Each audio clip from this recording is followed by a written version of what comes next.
It's not my decision. Our job is to go out and play for the Lakers and do the best we can. We can't control who the coach is or anything like that, and we just want to play. I think it's a great system. A lot of wide open threes, and then I don't think you ever had a defender such as myself or a defender such as Dwight Howard on his teams.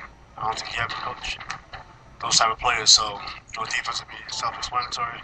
His offense is amazing. So, it should be fun, for the Laker fans. It should be a fun system to play in. A lot of opportunities and an up-tempo kind of game and unselfish kind of game. Knowing the Lakers and they do their homework, that they understand what kind of system that Mike has, deployed over his career.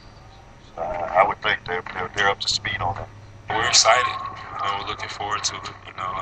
He was one of our coaches in the Olympics, and ready to go. We got a lot of old guys, so I think we got to all get in shape, so we can have that up-tempo style offense.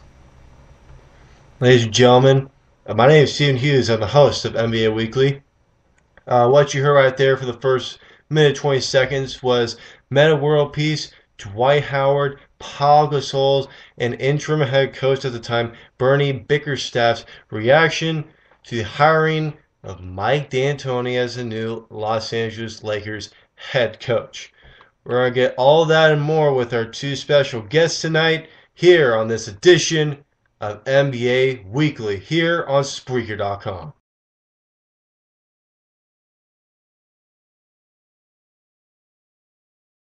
Crew, it was written. Commissioner! Catch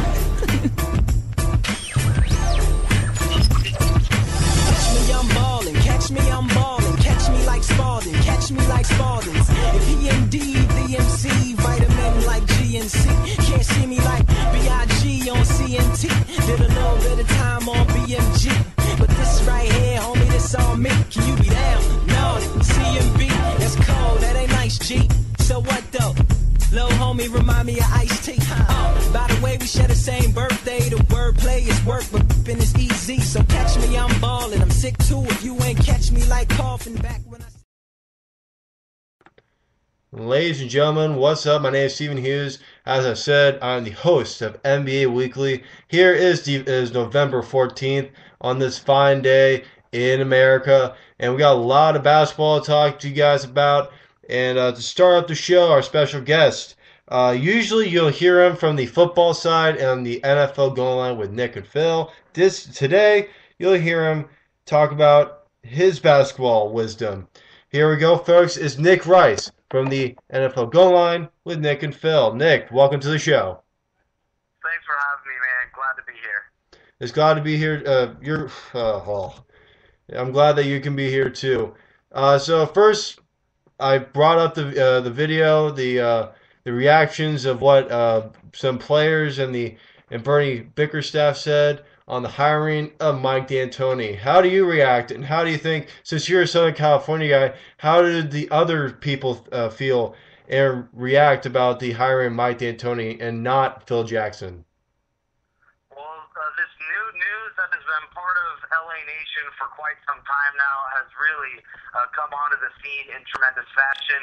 Mike Brown only allowed more than 1 year, just a little bit over a year as a tenure there for the Lakers head coach. And, I'm just like most of America, surprised about this decision. Now, the Los Angeles Lakers, a little background here, is the most winning franchise in all of NBA, and this is a product that is known for winning. And ever since Phil Jackson left, it's been a somewhat lethargic year and a half for the Lakers, and now they have the chance to bring back the guy that has given them so many rings, 5 since he was there in LA, and Phil Jackson is slammed shut, and the problem with the sort of ego up top for management is they let a guy like Phil Jackson go, and the word was that his triangle offense was not fit in today's talent on the Lakers side.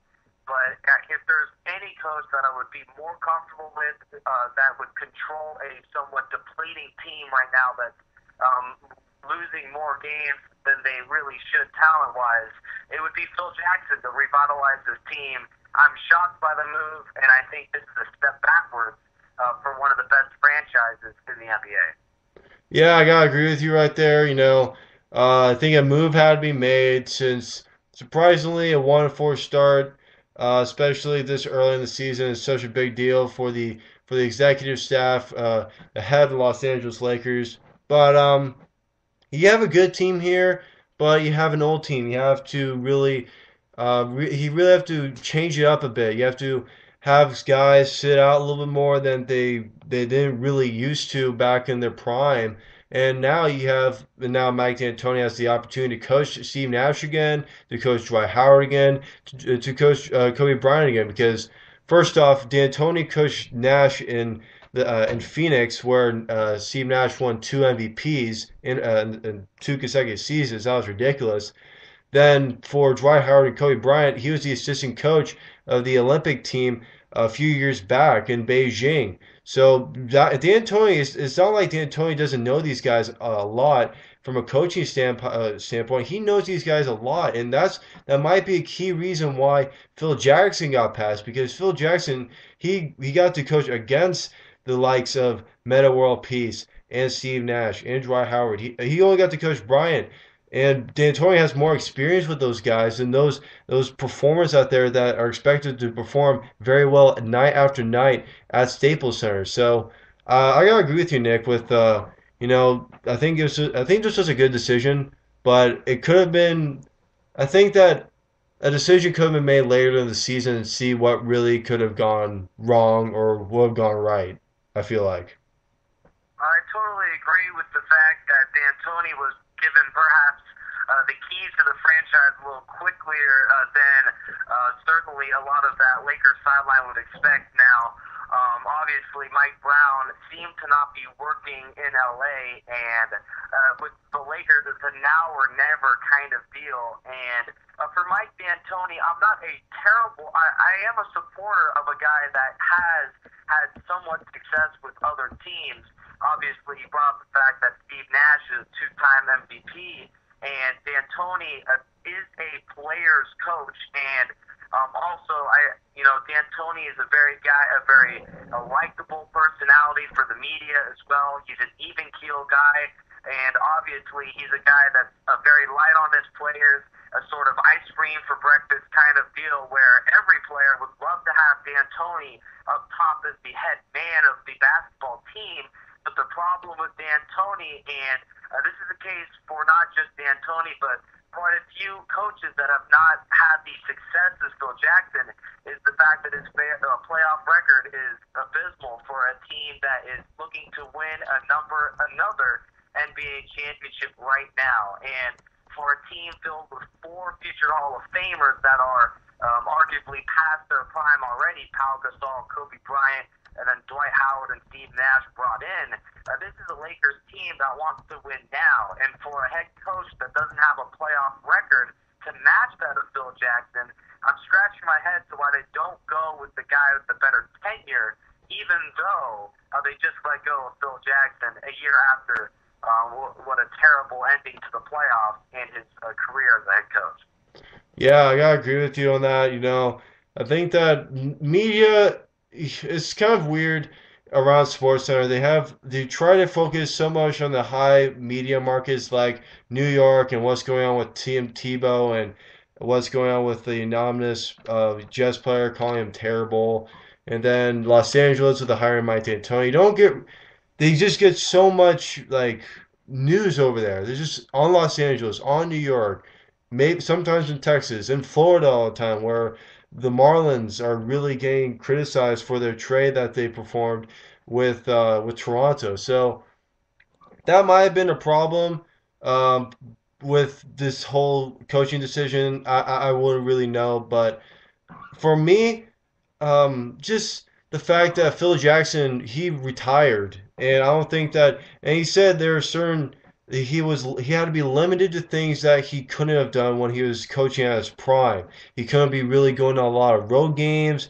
He'll have to miss shoot arounds a lot, and that's a concern that the executives had in Phil Jackson in hiring Phil Jackson. With D'Antoni, he is with the team 24/7, and that's I think what the executives thought would be the better thing going forward for the franchise. I have one curious question, Nick. Like I said, as a person from the Southern California area, how did people react on Phil Jackson being stunned about not getting the job?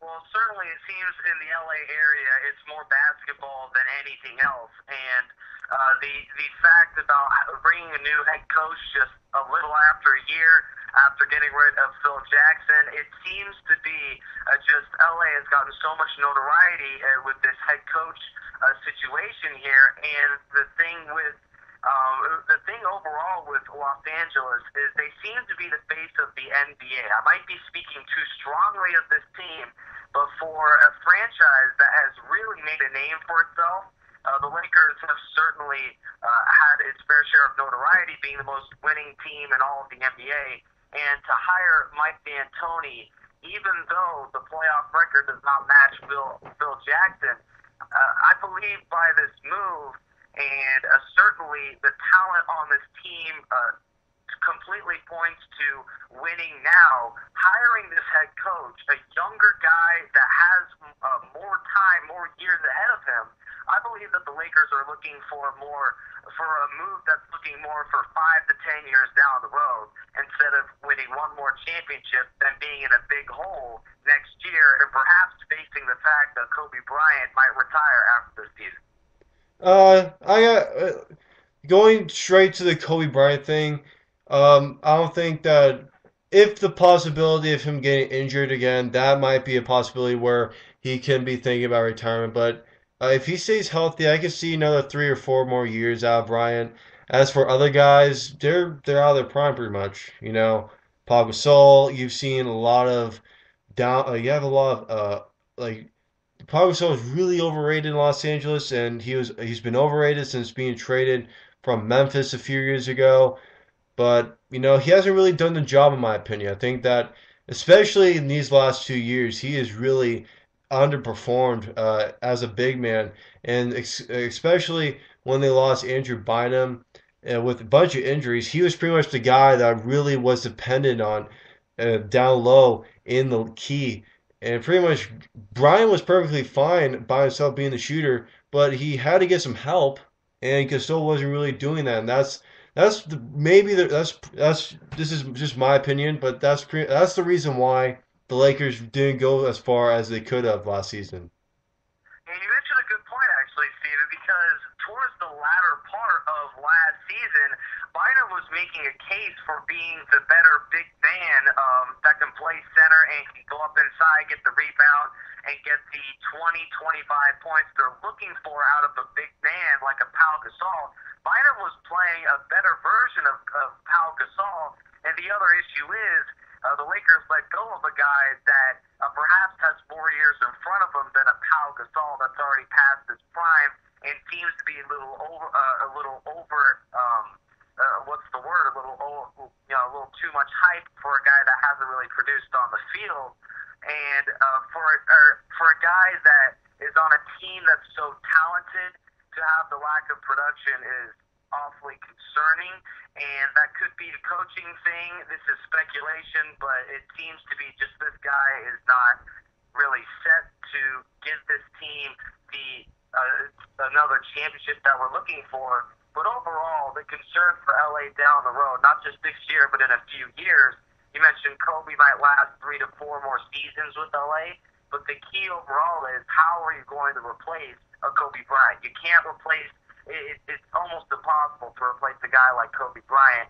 And for a team that also lacks depth on the bench as well, one of the worst bench teams in the league, the problem with the Lakers is where's the depth going to come from when these guys past their prime ends up retiring or perhaps free agent opportunities leaves them out of town.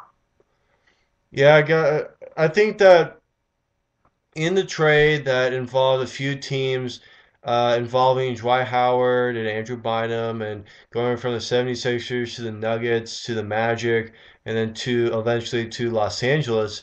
I think that Pau Gasol should have been traded. I think that the Lakers should have kept